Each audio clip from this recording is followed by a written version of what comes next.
Hi guys! Welcome back to Ohio! Oh!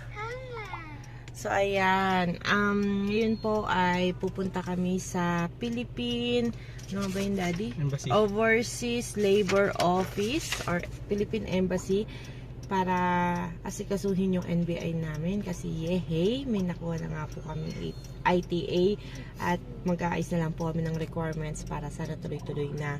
And after nyan, plano namin mag-side trip sa Jollibee. Siyempre, di ba? Lumayo na rin naman kami ng mahigit 2 oras. Susulitin na rin namin at paghahanap ng Jollibee at mamamasyal sa Ripley's.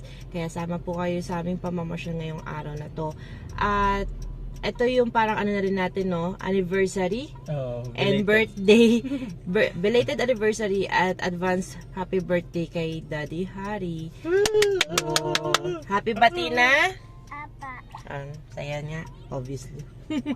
So, yon, tara, sama kayo sa aming pamamasyal at baka makapagbigay na rin kami ng tip, lalo na sa mga mabibigyan na rin ng ITA at kung paano ang gagawin ng mga kapwa natin Pilipino sa pagkuha ng NBI. So, tara, sama kayo!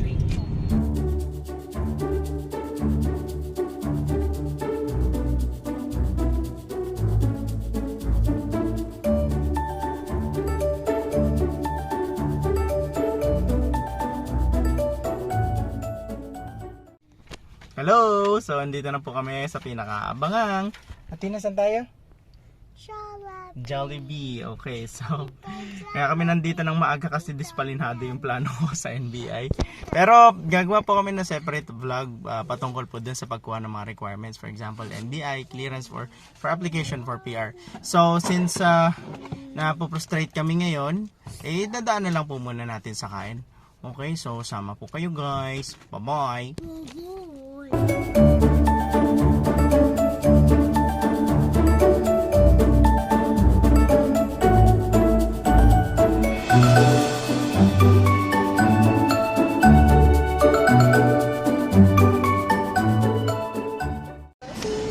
Hi guys, so dito po tayo. Nakakamiss yung ambience. So ngayon po is 12:30 pero walang tao, walang katao-tao except sa hintay lang ng order.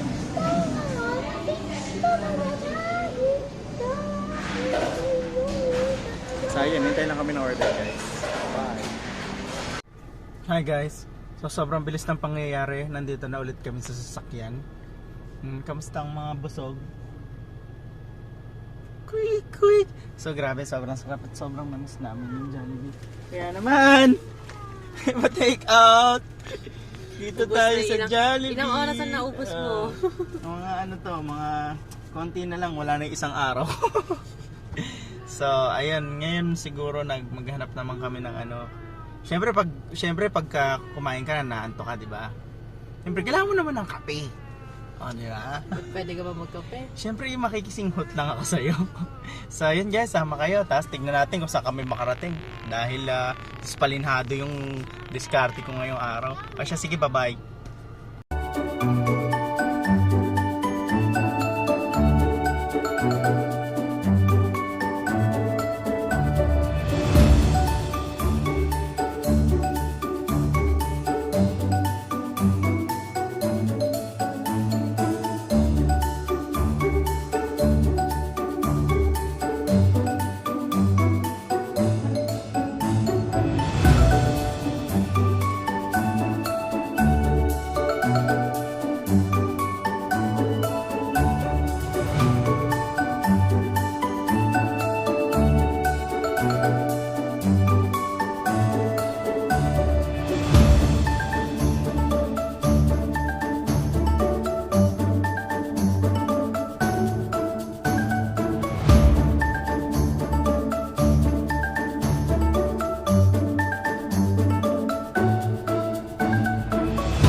guys, so ngayon po nandito kami sa Center Park sa Toronto, Center Island ba? Sa tawag dito?